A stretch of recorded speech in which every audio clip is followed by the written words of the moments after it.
മാത്ര ഔഷധ സസ്യങ്ങള് ചേർത്ത് ഭക്ഷണം പാകം ചെയ്യുന്നത്.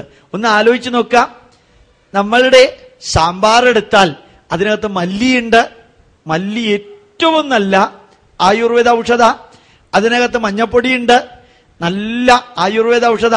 അതിനകത്ത് ജീരകമുണ്ട്, ആയുർവേദ ഔഷധാണ്. കറിവേപ്പില ഉണ്ട്, ആയുർവേദ ഔഷധാണ്. മല്ലി ഇല ഇടുന്നുണ്ട്, ആയുർവേദ ഔഷധാണ്.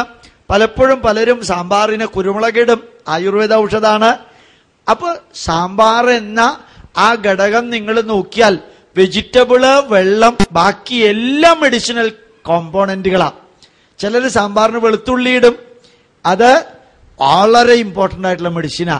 അപ്പൊ ശരിക്കു പറഞ്ഞാൽ നമ്മുടെ സാമ്പാർ നന്മ നിറഞ്ഞതാണ് എന്ന് പറയുന്നത് സാമ്പാറിനോടുള്ള അട്രാക്ഷൻ കൊണ്ടല്ല, സാമ്പാർ ഉണ്ടാക്കിയ കോമ്പോണന്റുകളെല്ലാം മെഡിസിനൽ പ്ലാന്റുകളാണ്.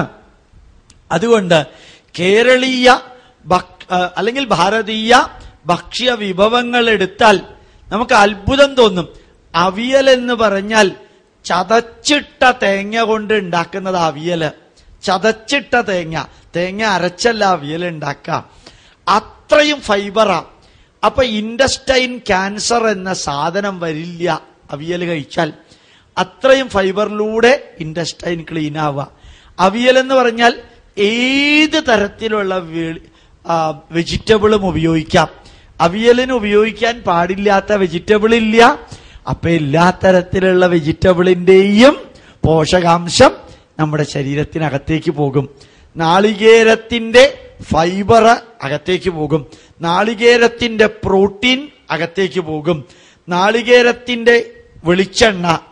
എല്ലാവർക്കും ഒരു പേടിയാ, എങ്ങനെയാണാവോ നമ്മുടെ ഈ ഡോക്ടർമാരിങ്ങനെ പറഞ്ഞു പരത്തുക വെളിച്ചെണ്ണയിൽ കൊളസ്ട്രോൾ ഉണ്ടെന്ന്. എന്റെ PhD വിഷയം തന്നെ ബയോകെമിസ്ട്രി, ലിപ്പിഡാ. എങ്ങനെയാ വെളിച്ചെണ്ണയിൽ കൊളസ്ട്രോൾ വരിക? ആരോ അമേരിക്കക്കാര് പറഞ്ഞു, നമ്മളത് ഏറ്റുപാടുന്നു. വെളിച്ചെണ്ണയിൽ കൊളസ്ട്രോൾ ഇല്ല. വെളിച്ചെണ്ണയിലെ സാച്ചുറേറ്റഡ് ഫാറ്റ് 10 കാർബണാറ്റ് ഉള്ളതാ, 12 കാർബണാറ്റ് ഉള്ളതാ. മറ്റ് മീറ്റില്, അനിമൽ പ്രോഡക്ട്സില്, അല്ലെങ്കിൽ മൃഗക്കൊഴുപ്പില്, മാംസത്തിലുള്ള കൊഴുപ്പല്ല വെളിച്ചെണ്ണയിലുള്ളത്. ശരീരത്തിന് ഒരു കേടും വെളിച്ചെണ്ണ കൊണ്ട് വരില്ല. ഉറപ്പിച്ച് ഞാൻ പറയാ, ഉറപ്പിച്ച് പറയും. ആ ഫീൽഡിൽ വർക്ക് ചെയ്ത ആളായതുകൊണ്ട് ഞാൻ പറയാ. അപ്പോ നമ്മളുടെ കേരളത്തിലെ അല്ലെങ്കിൽ ഭാരതത്തിലെ ഭക്ഷ്യ വിഭവങ്ങൾ എടുത്തു നോക്കാം. ശരിക്ക് ഉലുവ നമ്മുടെ പുളിശ്ശേരിയുടെയോ കാളന്റെയോ ഭാഗമാണ്. ഉലുവ കഴിച്ചാൽ വാതരോഗം വരില്ല പറയാ. അപ്പൊ ഒരു മരുന്ന്, മെഡിസിനൽ പ്ലാന്റ് ഭക്ഷണത്തിന്റെ ഭാഗമായി. നമ്മള് പണ്ടുള്ളവർ കുരുമുളക് രസം വെക്കും. എന്നിട്ട് എന്തിനാ കുരുമുളക് രസം? നമ്മൾ ചോറിന്റെ കൂട്ടത്തിൽ കഴിക്കുക. എനിക്ക് എന്തിനാ കുരുമുളക് രസം? അവനൊരു നീരിളക്കവും പനിയുണ്ട്, അതുകൊണ്ടാണ് അവന് കുരുമുളക് രസം വെച്ചു കൊടുത്തത്. അപ്പൊ ഭക്ഷ്യ വിഭവം തന്നെ മരുന്നായിട്ട് ഉപയോഗിക്കാം. ഭക്ഷണം തന്നെ മരുന്നായിട്ട് ഉപയോഗിക്കുക. ചുക്ക് കാപ്പി ശരിക്കും ലോകത്തിലെ എല്ലായിടത്തും കാപ്പിപ്പൊടിയാ, ഇവിടെ മാത്രം ചുക്ക് കാപ്പി. അതിന് ചിലപ്പോ കരിപ്പെട്ടി എന്ന് പറഞ്ഞ ശർക്കര, പ്രത്യേകതരം ശർക്കര ചേർക്കും. ശരീരത്തിന് നീര് വന്നിട്ടുണ്ടെങ്കിൽ അയാൾക്ക് കാപ്പിയാ കുടിക്കാൻ കൊടുക്കുക, അതില് ചക്കരയാ വെക്കുക, അല്ലെങ്കിൽ കരിപ്പെട്ടി ചേർത്ത് കുറച്ച് കാപ്പിപ്പൊടി, കുറച്ച് ചുക്ക്, കുറച്ച് കുരുമുളക്, കുറച്ച് ജീരകം ചേർത്ത് കൊടുക്കുക. വെറുതെ സിമ്പിളായിട്ടാ പറയുന്നതെങ്കിലും ഇത് മുഴുവനും മെഡിസിനൽ പ്ലാന്റാ. ഇതിൽ ഒരെണ്ണം പോലും മെഡിസിനൽ പ്ലാന്റ് അല്ലാത്തതില്ല നമ്മുടെ ഭക്ഷ്യ വിഭവത്തില്. അപ്പൊ ആലോചിച്ച് നോക്കാം, ഭാരതീയ പൈതൃക ഭക്ഷ്യ വിഭവങ്ങള് നന്മ നിറഞ്ഞതാണെന്ന് പറയുന്നത് അതിനോടുള്ള ഒരു പൈതൃകത്തിന്റെ ബന്ധം കൊണ്ടല്ല, മറിച്ച് അതിന്റെ കോമ്പോണന്റുകള്. ശരിക്ക് നിങ്ങൾ നോക്കിയാൽ അറിയാം, കരിവേപ്പില മാത്രം 2-3 ദിവസം പച്ചയ്ക്ക് അരച്ച് കഴിച്ചാൽ ശരീരം വിറയ്ക്കാൻ തുടങ്ങും. അപ്പൊ കൂടുതൽ കരിവേപ്പില ശരീരത്തിന് ഡേഞ്ചറസാ. നമ്മുടെ പൂർവികർ എന്ത് ചെയ്തു? നല്ല രീതിയിൽ കടുക് ചൂടാക്കി, കടുക് പൊട്ടുന്ന സമയത്ത് കറിവേപ്പില അതിലിട്ട് കടുക് വറുത്ത് സാമ്പാർ ഉണ്ടാക്കി.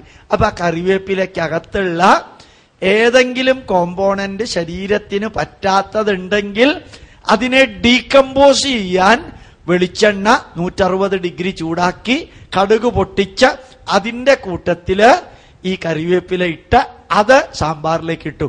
അപ്പൊ എന്തെങ്കിലും കുറവ് നമ്മൾ കഴിക്കുന്ന ഭക്ഷണത്തിന്റെ കോമ്പോണന്റുകളില് ഘടകത്തിലുണ്ടെങ്കില് അതുകൂടി കോമ്പൻസേറ്റ് ചെയ്തിട്ട നമ്മുടെ പൂർവികര് കറക്റ്റായിട്ട് ചെയ്തത്.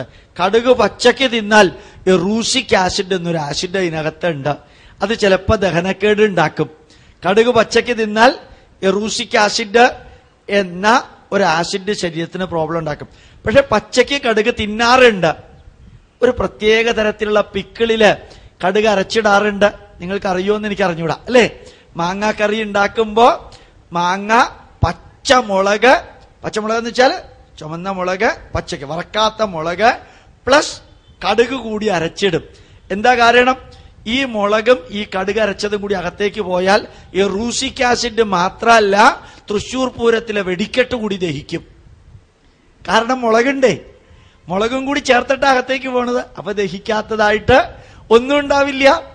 അപ്പൊ അതിന്റെ കൂട്ടത്തിൽ അത് പോവാ. ഏത് കറി വേണമെങ്കിലും നിങ്ങൾ എടുത്ത് നോക്കിക്കോളാം. ഈ സാധാരണ പറയാറുണ്ട് ചക്കയ്ക്ക് ചുക്ക്, കേട്ടിട്ടുണ്ടോ നിങ്ങള്? ചക്ക ദഹിക്കാൻ അത്ര എളുപ്പമല്ല, ബുദ്ധിമുട്ടാ ദഹിക്കാൻ. ഇപ്പൊ ചക്ക കഴിച്ചിട്ടുണ്ടെങ്കിൽ ദഹിക്കാൻ ചുക്കു കൂടി ചേർക്കും അതിനകത്തേക്ക്. അപ്പൊ നല്ലോണം അറിഞ്ഞിട്ടാ അതിനകത്തേക്ക് ഇട്ടിരിക്കുന്നത്. മാത്രല്ല, ഒന്ന് ആലോചിച്ച് നോക്കാം, ഓരോ ഘടകങ്ങള് ഞാൻ ചിലപ്പോ ഇങ്ങനെ പറയാറുണ്ട്. നമ്മുടെ അപ്പവും കിഴങ്ങുമാണ് കൊടുക്കുക, അല്ലെങ്കിൽ അപ്പവും കടലയും. രാവിലത്തെ ബ്രേക്ക്ഫാസ്റ്റിന് അപ്പത്തിൽ സ്റ്റാർച്ച് ഉണ്ട്, കടലയിൽ പ്രോട്ടീൻ ഉണ്ട്, അത് ഉണ്ടാക്കാൻ ഓയിലും ചേർക്കും. അപ്പോ ഈ അപ്പത്തിലുള്ള സ്റ്റാർച്ച്, കടലയിലുള്ള പ്രോട്ടീൻ, അത് ഉണ്ടാക്കുമ്പോൾ ഉപയോഗിക്കുന്ന ഓയില്, ഫാറ്റ്, ഇത് മൂന്നുമായി. പുട്ടും കടലയും ആലോചിക്കുക. പുട്ടിലെ അരിയിൽ സ്റ്റാർച്ച് ഉണ്ട്, അതിലിടുന്ന നാളികേരത്തിൽ ഓയിലുണ്ട്, ആ കടലയിൽ പ്രോട്ടീൻ ഉണ്ട്. ഇത് മൂന്നും സമഗ്രമായി.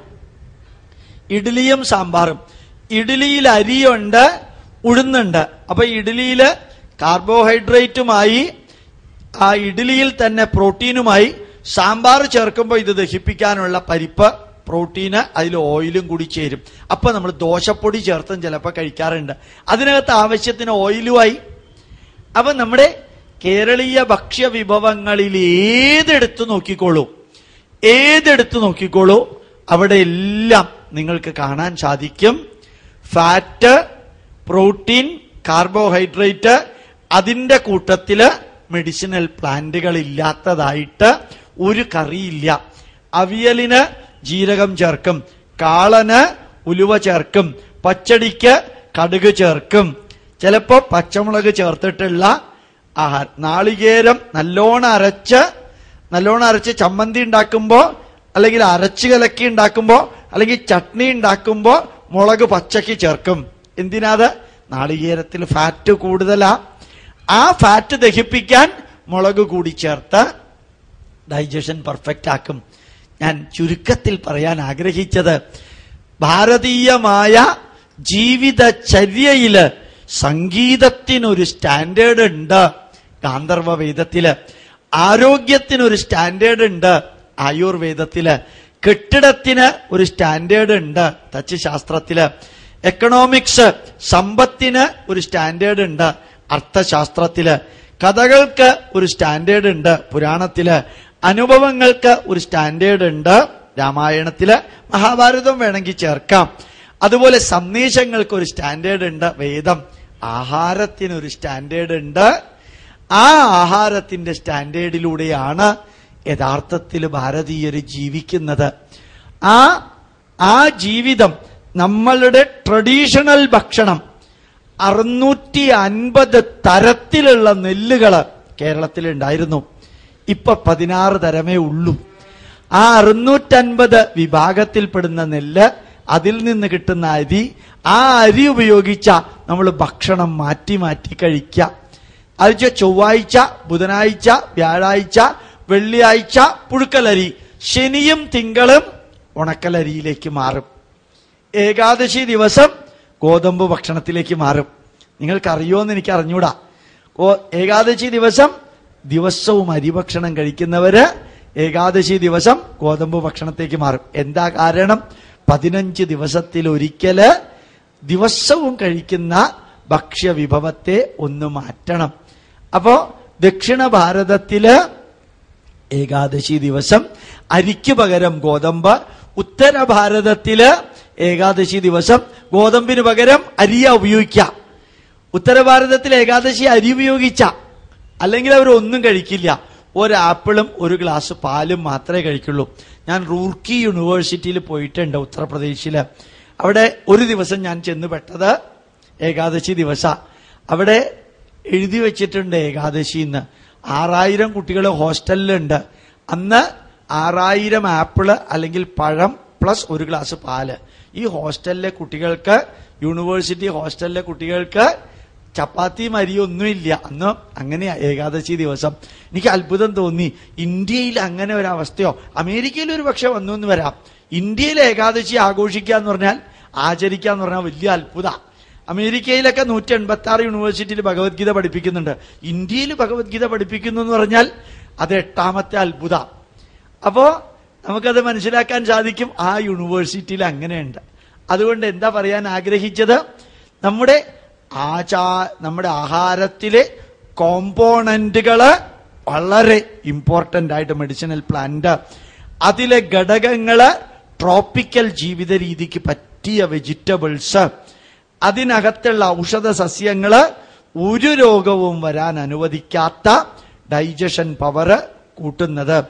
അതുപോലെ നമ്മൾ ആഹാരം മാറ്റുന്നത് തിങ്കളാഴ്ച വ്രതം, ഷഷ്ഠി വ്രതം, ഏകാദശി വ്രതം. ഈ വ്രതത്തില് ആഹാരം മാറ്റാൻ കാരണം ഒരേ ആഹാരത്തിൽ നിന്ന് പോഷകാംശങ്ങൾ വലിച്ചെടുക്കുമ്പോൾ ചില പോഷകാംശങ്ങൾ അതിനകത്തില്ലെങ്കിൽ ആഹാരം മാറ്റുകയാണെങ്കിൽ ഇതിലില്ലാത്ത പോഷകാംശം അതിൽ നിന്ന് കിട്ടും. നിങ്ങൾക്ക് എത്ര പേർക്ക് അറിയാം എന്നുള്ളത് എനിക്ക് സംശയമാണ്. പണ്ട് ശനിയാഴ്ച ദിവസം ഇരുമ്പ് ചീനച്ചട്ടിയില് മെഴുക്കുവരട്ടി ഉണ്ടാക്കി കഴിച്ചിരുന്നു. നിങ്ങൾക്ക് അതായത് ചുട്ടെണ്ണയും അതിന്റെ കൂട്ടത്തില് കായ അല്ലെങ്കിൽ കൂർക്ക അല്ലെങ്കിൽ പയറ് അല്ലെങ്കിൽ ചേന, ഇതിന്റെ മെഴുക്കുവരട്ടി ഉണ്ടാക്കി കഴിക്കുക. മെഴുക്കുവരട്ടി കറുത്തിരിക്കും. നിങ്ങൾക്കറിയാൻ തോന്നണു, മെഴുക്കുവരട്ടി കറുത്തിരിക്കും. പക്ഷേ ആ മെഴുക്കുവരട്ടി കഴിച്ചിരുന്ന കേരളത്തിലെ സ്ത്രീകൾക്ക് 0.2% പേർക്ക് അനീമിയ ഉണ്ടായിരുന്നുള്ളൂ. ഇന്ന് കേരളത്തിൽ അനീമിയ 40% പേർക്ക് അനീമിയ ഉണ്ട്. കേരളത്തിലെ സ്ത്രീകളില് 40% സ്ത്രീകൾക്ക് അനീമിയ ഇന്ന് കേരളത്തിൽ ഉണ്ടാവാൻ കാരണം ഇന്ന് ഇരുമ്പ് ചീനച്ചട്ടിയിലുള്ള ഭക്ഷണം ഉണ്ടാക്കൽ നമ്മൾ നിർത്തി. ഇന്ന് ടെഫ്ലോൺ കൊണ്ട്, അലൂമിനിയം കൊണ്ട്, സ്റ്റീൽ പാത്രം കൊണ്ടുള്ള ഭക്ഷണ പദാർത്ഥങ്ങളുടെ നിർമ്മാണമാണ് ഉള്ളത്. അപ്പൊ ഇരുമ്പ് ചീനച്ചട്ടി, ഉരുക്ക് ചീനച്ചട്ടിയിൽ ഭക്ഷണം ഉണ്ടാക്കിയിരുന്ന കാലത്ത് ആവശ്യത്തിന് ഇരുമ്പ് സത്ത് ഈ ഭക്ഷണ വിഭവത്തില് വരുമായിരുന്നു. അതിൽ നിന്ന് ആവശ്യത്തിനുള്ള ഇരുമ്പ് സത്ത് ശരീരം വലിച്ചെടുക്കുമായിരുന്നു.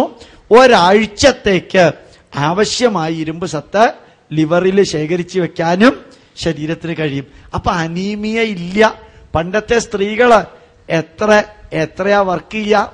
എന്റെ അമ്മ 68ാമത്തെ വയസ്സില്, 78ലാ മരിച്ചത്, 68ാമത്തെ വയസ്സില് പറമ്പില് തെങ്ങ് മുറിച്ചിട്ടാൽ തെങ്ങിന്റെ കട പറിക്കുക അമ്മ ഒറ്റയ്ക്കാ ചെയ്യാം. വേറെ ആരും ഉണ്ടാവില്ല. അമ്മ ഒറ്റയ്ക്ക് അതിന്റെ മണ്ണ് കിളച്ച് പതുക്കെ എടുത്ത് ആ തെങ്ങിന്റെ കട മുഴുവനും അമ്മ കോടാലി കൊണ്ട് വെട്ടിയിടും. ഇന്ന് അമ്മയെപ്പോലെ ഞാനും എന്റെ ബ്രദേഴ്സ് 5 പേരും ഞങ്ങളുടെ ഭാര്യമാരും കൂടി വന്നാൽ ആ തെങ്ങിന്റെ കട പറിക്കലുണ്ടാവില്ല. ഞങ്ങൾ പറിക്കാൻ ശ്രമിക്കലേ ഉണ്ടാവുള്ളൂ. പറിക്കലുണ്ടാവില്ല, ഉറപ്പാ. ഇതെന്റെ അമ്മ ഒറ്റയ്ക്ക് ചെയ്തത് ഞങ്ങൾക്ക് എല്ലാവർക്കും അറിയാം.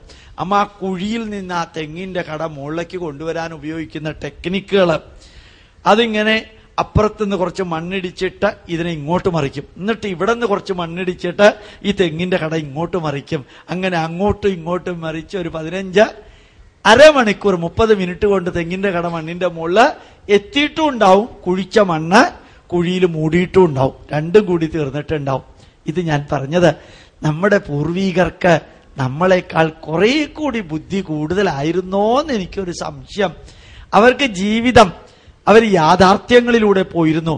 ഇന്ന് നമ്മള് പാതിരാത്രിക്ക് നോൺ വെജ് അടിച്ച് കയറ്റി കഴിച്ച് അതിലുള്ള മക്ഡൊണാൾഡും ബാക്കി എല്ലാം കെണ്ടക്കി ഫ്രൈഡ് ചിക്കനും ഒക്കെ കഴിച്ച് ഓരോന്ന് തടി വെച്ച് ആശുപത്രി ചെന്ന് കിടക്കുമ്പോ ഭാര്യയ്ക്ക് ഭാരം, മക്കൾക്ക് ഭാരം, മരിക്കാൻ ഒരാൾക്കും താല്പര്യവും ഇല്ല. അപ്പോ സമ്പാദിച്ച അടുത്ത കാലത്ത് ഞങ്ങള് കളിച്ചു വളർന്ന ഒരുമിച്ച് വളർന്നൊരു പെൺകുട്ടി തൃപ്പൂണിത്തുറയിലുള്ളത്, അത് തിരുവനന്തപുരത്താണ് ഉള്ളത്. അവരുടെ ഭർത്താവ് മരിച്ചു. ഭർത്താവിന് 55 വയസ്സുണ്ടാവും. മരിക്കുന്നതിന് മുമ്പ് അയാൾ ഈ അമൃത ഹോസ്പിറ്റലില് 10-15 ദിവസം ലിവർ ഇല്ലാതെ കിടന്നു. അങ്ങനെ ചികിത്സിച്ച് 2.5 ലക്ഷം രൂപ ചെലവഴിച്ചു. അവസാനം ഡോക്ടർ പറഞ്ഞു, നിങ്ങളുടെ ലിവർ മുഴുവനും പോയിരിക്കാം, ഇനി വേണമെങ്കിൽ ട്രാൻസ്പ്ലാന്റ് ചെയ്യാൻ മാത്രമേ പറ്റുള്ളൂ എന്ന്. അപ്പൊ അയാൾ പറഞ്ഞു, ലിവർ ട്രാൻസ്പ്ലാന്റ് ചെയ്യണം. കിഡ്നി ട്രാൻസ്പ്ലാന്റ് ചെയ്തു. ഭാര്യയുടെ കിഡ്നി എടുത്ത് വെച്ച് ട്രാൻസ്പ്ലാന്റ് ചെയ്തു. ലിവർ ട്രാൻസ്പ്ലാന്റ് ചെയ്യണം. എവിടെന്നാ? ആരും തരാനില്ല.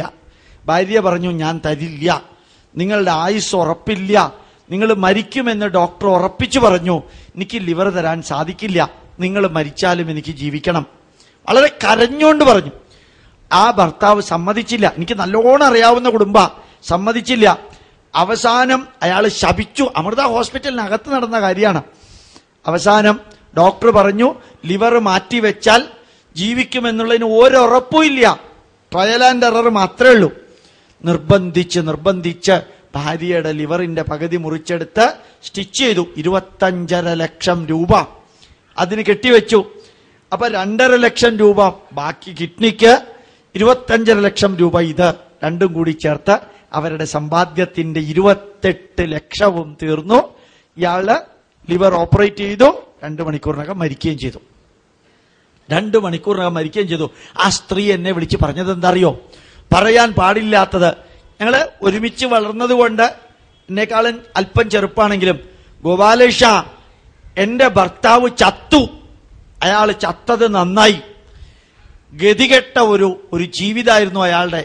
എന്റെ ജീവിതത്തിൽ യൂണിയൻ ബാങ്കിൽ വർക്ക് ചെയ്ത് ഞാൻ സമ്പാദിച്ച 28 ലക്ഷവും അയാൾക്ക് വേണ്ടി ഞാൻ തൊലച്ചു. ആ വാക്കൊന്ന് നിങ്ങൾ കേൾക്കണം. ഞാൻ പറയണ മാതിരിയൊന്നുമല്ല സ്ത്രീ പറഞ്ഞത്. ഇത് ഞാൻ നിങ്ങളോട് പറയാൻ കാരണം, നമുക്ക് ഇന്ന് മരിക്കാനും നമ്മൾ തയ്യാറില്ല. ജീവിക്കുമ്പോ ആവുന്നിടത്തോളം കാലം പറ്റാവുന്നതെല്ലാം തിന്ന് ഈ ശരീരത്തിനെ രോഗിയാക്കി മാറ്റി, നമ്മുടെ ഭാര്യയ്ക്കും നമ്മളുടെ ശരീരം ഒരു ഭാരം, നമ്മുടെ മക്കൾക്കും ശരീരം ഒരു ഭാരം, അല്ലെങ്കിൽ ഭർത്താവിനും ഭാര്യയുടെ ശരീരം ഒരു ഭാരം, അന്ത്യത്തില് നമ്മളും നമ്മുടെ ജീവിതവും നമുക്കൊരു ഭാരമാകുന്ന വിധത്തില് ജീവിക്കരുതേ എന്ന് പറയാൻ എനിക്ക് ഒരു വഴിയേ ഉള്ളൂ. നിങ്ങളുടെ അടുത്ത് ഇന്നു മുതൽക്ക് മാംസാഹാരം നിർത്തണം. ഒരു പശുവിനെ, പോത്തിനെ, എരുമയെ, പന്നിയെ കൊല്ലുന്ന അതനുഭവിക്കുന്ന വേദന, ഇന്ന് ഞാനിവിടെ വന്നപ്പോൾ ഈ കർച്ചീഫ് എടുത്ത് എന്റെ തൊണ്ട തുടച്ചു. ഞാനിവിടെ ഈ ഭാഗം വേർക്കുന്നതുകൊണ്ട് അത് എന്റെ തൊണ്ട അല്പം പ്രസ്സായി. എന്തൊരു വേദനയായിരുന്നു എന്നറിയോ? കർച്ചീഫ് എടുത്ത് ഇവിടെ ഇരുന്ന് ഞാൻ തുടച്ചപ്പോ ആ പശുവിന്റെയും പോത്തിന്റെയും എരുമയുടെയും തൊണ്ടയാ മുറിക്കുന്നത്. ഇവിടെ കിട്ട ആദ്യം മുറിക്കുന്നത്. അപ്പൊ എയർ അകത്തേക്ക് കേറില്ല. 1.5 മണിക്കൂർ കൈകാലിട്ടടിച്ച് ചോര തെറിപ്പിച്ച് അതനുഭവിക്കുന്ന ദീനരോദനവും വേദനയും എന്റെ മുമ്പില് ആർട്ട് ഓഫ് ലിവിങ്ങുകാര് സംഘടിപ്പിച്ച ഈ പരിപാടിയിൽ പങ്കെടുക്കുന്ന കുടുംബാംഗങ്ങളോട് ഞാൻ പറയുന്നു, അതിന്റെ ചോരയും ഇറച്ചിയും അതിന്റെ വേദനയും നിങ്ങളുടെ തലയില് ഒരു ശാപമായിട്ട് വരാതിരിക്കട്ടെ. ഈ കായംകുളത്ത് കൂടെ പോകുമ്പോ ഞാൻ കാണാറുണ്ട്, ഒരു മത്സ്യത്തിനെ ഇടയ്ക്ക് അവരിങ്ങനെ പൊക്കി പിടിച്ച് കാണിക്കും. അതിങ്ങനെ പെടയും. ആ കാറുകാരൻ പോയാൽ വീണ്ടും അതിനെ വെള്ളത്തിൽ മുക്കിയിടും. പിന്നെയും അത് കുറച്ചു നേരം ജീവനുണ്ടാവും. അടുത്ത കാറ് വരുമ്പോ വീണ്ടും പൊക്കി കാണിക്കും. അതിങ്ങനെ പെടയും. ഏത് ജന്മം ചെയ്ത പാപമാണോ ആ മത്സ്യം അനുഭവിക്കുന്നത് എന്ന് ഞാൻ വിചാരിക്കാറുണ്ട്. വലയിൽ പിടിച്ച് കടലിലിട്ട 5 പ്രാവശ്യം പെടഞ്ഞാ ചത്തു. പക്ഷെ ഇത് ചാവണോ ഇല്ല, ചാവാനൊട്ട് അനുവദിക്കണോ ഇല്ല. ഇടയ്ക്ക് വെള്ളത്തിൽ മുക്കി പിടിക്കും. പിന്നെയും ആൾക്കാർ വരുമ്പോ മാത്രല്ല, കൊളുത്ത് ഇങ്ങനെ തൊണ്ടയിലൂടെ ഒരു കമ്പിയിട്ട് കൊളുത്തിയിട്ടിരിക്കുക.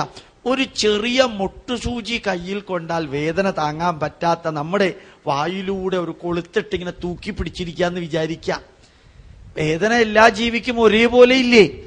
അതുകൊണ്ട് എനിക്ക് നിങ്ങളോട് പറയാനുള്ളത്, സമയം കുറച്ച് മുമ്പോട്ട് പോയി, 1 മണിക്കൂറാണ് എനിക്ക് തന്നിരുന്നത്. എനിക്ക് നിങ്ങളോട് പറയാനുള്ളത്, ഇന്നു മുതൽക്ക് മനസ്സിനെ ശുദ്ധീകരിക്കാൻ നല്ല കഥകള്, അനുഭവങ്ങള്, സന്ദേശങ്ങൾ കേൾക്കുക. ജീവിതത്തിൽ നമ്മൾ ഈ ഭൂമിയിൽ പെർമനന്റ് അല്ല. എങ്ങനെ ജീവിച്ചു എന്ന് നോക്കിയിട്ടാ മരിച്ച വാക്കുപോലും ഉപയോഗിക്കുന്നത്. ആ മനസ്സിനെ നന്മയിലേക്ക് കൊണ്ടുപോകാൻ പുരാണങ്ങള്, മഹാഭാരതം, രാമായണം, വേദങ്ങള്, ഉപനിഷത്തിലെ ദർശനങ്ങള് എടുക്കാം. അതുപോലെ ശരീരത്തിനെ നന്മയിലേക്ക് കൊണ്ടുപോകാൻ ശരീരം നിർമ്മിക്കുന്ന ഘടകമായ ആഹാരം നന്മയിലേക്ക് കൊണ്ടുപോകാം. ഭാരതീയമായ ആഹാരങ്ങള്, ഭാരതീയമായ ആഹാര നിഷ്ഠകള്, ഭാരതീയമായ ആഹാര ചിട്ടകള്, ഇതെല്ലാം 21ാം നൂറ്റാണ്ടില് ജീവിക്കുന്ന പണ്ഡിതരും ചിന്തകരും ശാസ്ത്രജ്ഞന്മാരും കറക്റ്റായിട്ട് അംഗീകരിച്ചതാണ്. അതുകൊണ്ട് അപ്രകാരം ഒരു ആഹാരം, കുറേ ആചാരങ്ങള്, രാവിലെ 5:30 ഉണരുക, കിടക്കയിലിരുന്നൊന്ന് പ്രാർത്ഥിക്കുക, ഉണർന്നു കഴിഞ്ഞാൽ പ്രാർത്ഥന കഴിഞ്ഞാൽ ഉടനെ കുളിക്കുക, അതിനു മുമ്പ് അടുക്കളയിൽ പോവാണ്ടിരിക്കുക, കുളിച്ച് നല്ല വിളക്ക് കത്തിച്ച് പിന്നെ ഒരു 10 മിനിറ്റ് കീർത്തനങ്ങളും പ്രാർത്ഥനകളും ചൊല്ലി തുളസിക്ക് വെള്ളമൊഴിച്ച് തുളസിക്ക് പ്രദക്ഷിണം വെച്ച് പിന്നെ അടുക്കളയിൽ ചെന്ന് കാപ്പിയും ചായ ഉണ്ടാക്കുക. ജീവിതം സിസ്റ്റമാറ്റിക്കും കസ്റ്റമാറ്റിക്കും ആക്കുക. കസ്റ്റമാറ്റിക് എന്നൊരു വാക്ക് ഡിക്ഷണറിയിലില്ല, അത് ഞാൻ ഉണ്ടാക്കിയതാ. നമ്മളോട് ഇംഗ്ലീഷ് വാക്ക് തന്നെത്താനെ ഉണ്ടാക്കരുതെന്ന് ഇംഗ്ലീഷുകാർ പറഞ്ഞിട്ടില്ല. കാരണം നമുക്ക് ഇഷ്ടമുള്ള വാക്ക് ഉണ്ടാക്കാം. അങ്ങനെ ഒരു ഇംഗ്ലീഷ് പുസ്തകത്തിലും പറഞ്ഞിട്ടില്ല you should not make your own words എന്ന്. അതുകൊണ്ട് ജീവിതം സിസ്റ്റമാറ്റിക്കും കസ്റ്റമാറ്റിക്കും ആക്കിയിട്ട് നല്ല ഒരു ജീവിതം ചിരിച്ചുകൊണ്ട് ജീവിക്കാൻ സാധിക്കണം. നമ്മുടെ ഭാര്യ, ഭർത്താക്കന്മാര്, മക്കള് ഒരുമിച്ച് വീട്ടിലിരുന്ന് ഒരു നേരമെങ്കിലും ഭക്ഷണം കഴിക്കണം. ഭർത്താവിന് ഭാര്യ ചോറ് വിളമ്പിക്കൊടുക്കണം, മക്കൾക്ക് അമ്മ ചോറ് വിളമ്പിക്കൊടുക്കണം, മക്കളുടെ ദുഃഖം അമ്മ കേൾക്കണം, മക്കളുടെ തലയിൽ കൈവച്ച് അമ്മ അനുഗ്രഹിക്കണം, അവരുടെ അച്ചീവ്മെന്റില് അനുമോദിക്കണം, അവരെ അഭിനന്ദിക്കണം, അനുഗ്രഹിക്കണം, അവർക്ക് ദുഃഖമുണ്ടെങ്കിൽ അത് കേട്ട് ആശ്വസിപ്പിക്കണം. നന്മ നിറഞ്ഞ ഒരു ജീവിതം അവർക്ക് നിങ്ങൾ കൊടുക്കണം. മാതാപിതാക്കൾക്ക് എന്ന് പറഞ്ഞ് ഒരു സന്ദേശത്തിന്റെ നോട്ടീസ് അവിടെ വെച്ചിട്ടുണ്ട്. അത് ഫ്രീയാ, എടുക്കണമെന്ന് മാത്രമല്ല, അത് മഴ പെയ്യാണെങ്കിൽ തലയിൽ വെക്കാനും പാടില്ല. അത് പഠിച്ച് മറ്റുള്ളവർക്ക് വായിക്കാൻ കൊടുക്കണം. മാതാപിതാക്കൾക്ക് ഒരു സന്ദേശം ഫ്രീ ആണത്. അതുപോലെ മതപരിവർത്തനത്തിന്റെ ഒരു നോട്ടീസ് ഉണ്ട്. നിങ്ങൾ ഏത് മതത്തിലുള്ളവരാണെങ്കിലും എനിക്ക് ഒരു വിരോധമില്ല. ക്രിസ്ത്യാനി ആണെങ്കിലും എനിക്ക് വിരോധമില്ല, മുസ്ലിം ആണെങ്കിലും വിരോധമില്ല, ഹിന്ദു ആണെങ്കിലും. ചതിച്ചും വഞ്ചിച്ചും പറ്റിച്ചും നമ്മുടെ പൈതൃകത്തിന്റെ നന്മയിൽ നിന്ന് നമ്മളെ മറ്റൊരു മതത്തിലേക്ക് കൊണ്ടുപോകുന്നതിനോട് എതിർപ്പ് പ്രകടിപ്പിക്കുന്ന ഒരു നോട്ടീസുണ്ട്. വേണമെങ്കിൽ എടുത്താൽ മതി. ധാരാളം ക്രിസ്ത്യാനികൾ ഇതിനകത്തുണ്ടെന്ന് എനിക്കറിയാം. എനിക്ക് ഒരു ക്രിസ്ത്യാനിയോടും ഒരു എതിർപ്പും ഇല്ല, ഒരു ഹിന്ദുവിനോടും ഒരു മുസ്ലിമിനോടും ആരോടും പ്രത്യേകതയില്ല. ഈ രാഷ്ട്രത്തോടും ഈ ധർമ്മത്തോടും എനിക്ക് എന്റെ ജീവിതം അതിനു വേണ്ടിയിട്ടാ. അപ്പൊ ഇതിനകത്ത് ചതി, വഞ്ചന, പറ്റിക്കല്, അവഹേളനം അത് ഉണ്ടാകാത്ത വിധത്തില് ജീവിക്കാൻ നമുക്ക് സാധിക്കണം. നമ്മുടെ പൈതൃകത്തിന്റെ എല്ലാ നന്മകളും എടുക്കണം. പൈതൃകത്തിലും തിന്മകളുണ്ട്. അമ്പലത്തില് 15ഉം 20ഉം ആന. ഓരോ ആനയും കാണുമ്പോ ഞാനും എന്റെ കൂട്ടത്തിലുള്ളവരും അതിന്റെ മുമ്പിൽ ചെന്ന് പ്രാർത്ഥിക്കും, കഴിയുന്നത്രയും ചങ്ങല പൊട്ടിച്ച് ഇവിടെയുള്ള മൊത്തം കലക്കിയിട്ടേ നീ പോകാവൂ എന്ന്. എത്ര കടകളും അമ്പലവും ഇടുക്കി മറിക്കാൻ പറ്റോ അത്രയും നീ മറിക്കണമെന്ന് പറഞ്ഞിട്ടാ പോവുക. കാരണം അത് ഈ ചൂടത്ത് അനുഭവിക്കുന്ന വേദന അതൊന്ന് പുറത്തേക്ക് കാണിക്കണം. ഓരോ മനുഷ്യനും ഞാൻ പറയാറുണ്ട്, അമ്പലത്തിലെ പ്രസിഡന്റിന്റെയും സെക്രട്ടറിയുടെയും മേത്ത് ശരീരത്തില് കുറച്ച് കരിയോയിൽ തേച്ച് വെയിലത്തൊരു മണിക്കൂർ കിടത്താം. അപ്പോ ആന അനുഭവിക്കുന്ന വേദന അവരറിയും. ഇത് അന്ധവിശ്വാസമാണ്. ഒരു ഈശ്വരനും പറഞ്ഞിട്ടില്ല എനിക്ക് ആനപ്പുറത്ത് കയറണമെന്ന്. അതുപോലെ വെടിക്കെട്ട്, സെലീനിയം, കാർബൺ ഡൈ ഓക്സൈഡ് അല്ല, selenium, phosphorus pentoxide, phosphorus trioxide, sulphur trioxide, ഈ വിഷമാണ് വെടിക്കെട്ടിൽ നിന്ന് പുറത്തേക്ക് വരിക. ഒരമ്പലത്തിൽ നിന്ന് പുറത്തേക്ക് കിട്ടുന്നത് ക്യാൻസർ ഉണ്ടാക്കാനുള്ള വിഷപ്പുക. ആരാ പറഞ്ഞ വെടിക്കെട്ട് ഈശ്വരന് ഇഷ്ടാണെന്ന്? ഏത് പുസ്തകത്തിലുള്ളത്? 13 കൊല്ലം ഞാൻ ശാന്തിക്കാരനായിരുന്നു. എനിക്ക് ഉറപ്പിച്ചു പറയാം, ഒരു തന്ത്രസമുച്ചയത്തിലോ വേദത്തിലോ പുരാണത്തിലോ പറയാത്ത വെടിക്കെട്ട് ആന ഇത് കേരളത്തിൽ മാത്രമേ ഉള്ളൂ, വേറെ ഒരു സ്ഥലത്തും ഇല്ല. ഇന്ത്യയിൽ ഇത്രയധികം സംസ്ഥാനങ്ങളുണ്ട്, അവിടെ ഒന്നുമില്ല. അപ്പൊ ഇത് തിന്മ. 1001 നാളികേരം തീയിലിട്ട് ഗണപതിയുടെ പേരിൽ കത്തിക്കുക. 8 നാളികേരം കത്തിച്ചോട്ടെ, അഷ്ടദ്രവ്യം മനസ്സിലാക്കാം. എന്തിനാ 1001 കത്തിക്കുന്നത്? ഗണപതിക്ക് 1001 നിന്നാ സന്തോഷാവുന്ന അങ്ങേര് പറഞ്ഞിട്ടുണ്ടോ? ഗണേശപുരാണത്തിലില്ല, ലിംഗപുരാണത്തിലില്ല, ശിവപുരാണത്തിലില്ല. ഈ കേരളീയരാ അത് ഉണ്ടാക്കിയത്. ശരിക്കും വെറുതെ അല്ല കേരളം ഉണ്ടാക്കാൻ പരശുരാമൻ കോടാലി എടുത്തത്. കാരണം ഒരു സ്ഥലത്തും ഇല്ലാത്ത പലതും ഇവിടെ ഉണ്ട്. അതാ എനിക്ക് അത്ഭുതം തോന്നാറുള്ളത്. എന്തിനാ ഈ അന്ധവിശ്വാസങ്ങൾ? പ്രശ്നം വെക്കുക, വേണ്ടതിനും വേണ്ടാത്തതിനും പ്രശ്നം വെക്കുക. പ്രശ്നം വെക്കുന്ന ആളുടെ പേര് തന്നെ പ്രശ്നക്കാരനാ. നിങ്ങൾക്ക് ചെറിയ പ്രശ്നം ഉണ്ടെങ്കിൽ അങ്ങേര് വലിയൊരു പ്രശ്നവും കൂടി ഉണ്ടാക്കി തരും. അതോടുകൂടി നിങ്ങളുടെ ചെറിയ പ്രശ്നം ഇല്ലാണ്ടാവും. ഞാൻ ഇതൊന്നും ആരെയും കളിയാക്കിയതല്ല. ഈ ഡോക്ടർമാര് എത്രയാ MRI സ്കാനിങ്ങിന് എഴുതി തരിക? 5500 രൂപ കമ്മീഷൻ. CT സ്കാനിങ്ങിന് 45% കമ്മീഷൻ. മുത്തൂറ്റ് ഡയഗ്നോസ്റ്റിക് ലാബറട്ടറിക്കാര് ആയുർവേദ വൈദ്യന്മാരോടെല്ലാം വിളിച്ചു പറഞ്ഞിരിക്കുന്നു, നിങ്ങൾ MRI സ്കാനിങ്ങിന് എഴുതി കൊടുത്തോളൂ, 5500 രൂപ വെച്ച് കമ്മീഷൻ കിട്ടും.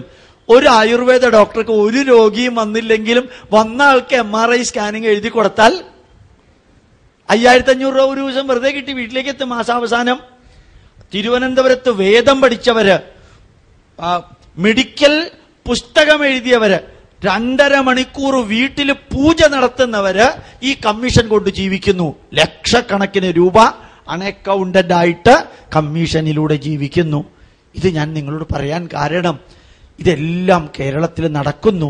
ജീവിതം മൊത്തം ഒരു അഗ്നിപർവ്വതത്തിന്റെ മുകളില്. ഇന്ന് പൈസയ്ക്ക് ക്ഷാമമില്ല, ദുഃഖമില്ല. 24 മണിക്കൂറും സിനിമ കാണാവുന്ന ചാനല്, അൾട്രാ മോഡേൺ മൊബൈൽ ഫോണുകള്. ഇവിടെ കക്കൂസിലിരുന്ന് ന്യൂയോർക്കിലേക്ക് വിളിക്കാം, വൈറ്റ് ഹൗസിലേക്ക് ബന്ധമുണ്ടെങ്കിൽ അവിടേക്കും വിളിക്കാം. അങ്ങനെയുള്ള മൊബൈൽ ഫോണുകള്. ഒരു കാറ് ബുക്ക് ചെയ്താൽ 2 കാറ് കിട്ടുന്ന കാലം. കയ്യിലുള്ള പഴയ കാറ് കൊടുത്താൽ നല്ല കാറ് ഫ്രീ ആയിട്ട് തരുന്നൊരു കാലത്ത് എല്ലാം തികഞ്ഞ കേരളീയന് ആരോഗ്യത്തിന്റെ കാര്യത്തില് അഗ്നിപർവ്വതത്തിന്റെ മുകളിൽ നിൽക്കുന്നു എന്ന് പറയുന്നത് അതിശയോക്തിയല്ല. ഞാനൊരു ആത്മീയ പണ്ഡിതനൊന്നുമല്ല, മറിച്ച് ശരിക്ക് കേരള ജനത ഇന്ന് അറിഞ്ഞുകൊണ്ട് 48.5% rate of increase of heart attack ലോകത്തിലെ ഹയസ്റ്റ് കേരളത്തിലാ. 48.5% heart attack increase, 29.5% cancer increase, 88% chest pain increase, 12.8 skin cancer rate of increase. രോഗങ്ങളില് 150 സൈക്കോസൊമാറ്റിക് രോഗങ്ങളും കേരളത്തിലുണ്ട്. ഒരു പ്രധാന കാരണം ആഹാരത്തിന്റെ പ്രശ്നമാണ്. അതുകൊണ്ട് ഓർമ്മിക്കുക, ആഹാരം ശരീരവും മനസ്സും നന്നാക്കാൻ മനസ്സിന് നന്മ നിറഞ്ഞ ഉപദേശങ്ങൾ, കഥകൾ, അനുഭവങ്ങൾ, സന്ദേശങ്ങൾ. ശരീരത്തിന് നന്മ നിറഞ്ഞ ആഹാരം, സുദർശനക്രിയ, ആർട്ട് ഓഫ് ലിവിങ്ങിലൂടെ പഠിക്കുന്ന യോഗ, പ്രാണായാമം. നല്ലൊരു ശരീരം നിങ്ങൾക്ക് ഉണ്ടാക്കാൻ സാധിക്കും. പറ്റുന്നിടത്തോളം മഴ നനയ്യ, മണ്ണിൽ കളിക്കുക, മണ്ണിൽ കിളയ്ക്കുക, കുറെ നേരം റോട്ടിലൂടെ നടക്കുക, നല്ല വെയിൽ കൊള്ളുക, നല്ല തണുപ്പ് കൊള്ളുക. ഒരു ശരീരത്തിൽ കുട്ടികൾ വീഴുമ്പോ മരുന്ന് തേക്കാതിരിക്കുക. കയ്യും കാലും ഒക്കെ പൊട്ടിക്കുമ്പോ വെറുതെ കഴുകി വിട്ടാ മതി, അത് കുറച്ച് പഴുക്കട്ടെ, സാരമില്ല. ആ ശരീരത്തിൽ ഇമ്മ്യൂണിറ്റി ഉണ്ടാവട്ടെ. അങ്ങനെ നമ്മുടെ ശരീരം പ്രകൃതിയുമായിട്ട് ഇഴുകിച്ചേർന്ന് ജീവിക്കാൻ സാധിക്കട്ടെ എന്ന് പറഞ്ഞുകൊണ്ട് 1-2 ചെറിയ കാര്യങ്ങൾ കൂടി. ഇമെയിൽ അഡ്രസ് ഉണ്ടെങ്കിൽ അവിടെ ഒരു സ്ലിപ്പ് വെച്ചിട്ടുണ്ട്, അതിലെഴുതി തരണമെന്ന് അഭ്യർത്ഥിക്കുന്നു. കുറേ പുസ്തകങ്ങളും CD-കളും DVD-കളും മെമ്മറി കാർഡുകളും ഉണ്ട്. ഇതൊന്നും നിങ്ങൾ വാങ്ങിക്കണമെന്ന് ഒരു നിർബന്ധമില്ല. വാങ്ങിക്കുകയാണെങ്കിൽ കോപ്പി റൈറ്റ് ഇല്ല. അത് പരമാവധി കോപ്പിയെടുത്ത് ആർക്കൊക്കെ കൊടുക്കാൻ പറ്റുമോ കൊടുക്കണം. എന്താ കാരണം അറിയോ? ഈ ഭാരതത്തിന്റെ പൈതൃക സന്ദേശം നമ്മുടെ കൈവിട്ടു പോയിക്കൊണ്ടിരിക്കുന്നു. ഇന്ന് ജനങ്ങൾക്ക് അസാധാരണമായൊരു തിരിച്ചറിവ് വന്നിട്ടുണ്ട്. അപ്പൊ അവർക്ക് ഇത് എത്തിച്ചു കൊടുക്കണം. അത് നിങ്ങളുടെ ദൗത്യമാകട്ടെ. 5 വേദങ്ങളും അവിടെയുണ്ട്. ഋഗ്വേദം, കൃഷ്ണ യജുർവേദം, ശുക്ല യജുർവേദം, സാമവേദം, അഥർവവേദം. ഒന്നിനും കോപ്പിറൈറ്റ് ഇല്ല. 5ഉം കൂടി ചേർത്ത് 200 മണിക്കൂറുള്ള പെൻഡ്രൈവും അവിടെ ഉണ്ട്. DVD-കളുമുണ്ട്. കൈലാസയാത്രയുടെ പുസ്തകവും ബാക്കി ജീവചരിത്രം ഉണ്ട്. ഈ പുസ്തകങ്ങൾക്ക് പോലും കോപ്പിറൈറ്റ് ഇല്ല. മാത്രമല്ല യൂട്യൂബില് 1850 മണിക്കൂർ സ്പീച്ച് അപ്ലോഡ് ചെയ്തിട്ടുണ്ട്. ഫ്രീ ആയിട്ട് ഡൗൺലോഡ് ചെയ്യാം. ഇമെയിൽ ഉണ്ടെങ്കിൽ അതിന്റെ ലിങ്ക് കോപ്പി ആയിട്ട് നിങ്ങൾക്ക് വരികയും ചെയ്യും. മാത്രമല്ല നിർബന്ധമായും ആഗസ്റ്റ് മാസം 6-ാം തീയതി കർക്കടകത്തിലെ കറുത്ത വാവിന് നിങ്ങൾ പിതൃകർമ്മം നടത്തണം. നിങ്ങൾ എവിടെ ജീവിക്കുന്നവരാണെങ്കിലും, നേരത്തെ തിരുനെല്ലിയിൽ പോയിട്ട് പിതൃകർമ്മം ചെയ്തവരാണെങ്കിലും, ഗയയിൽ പോയിട്ടോ രാമേശ്വരം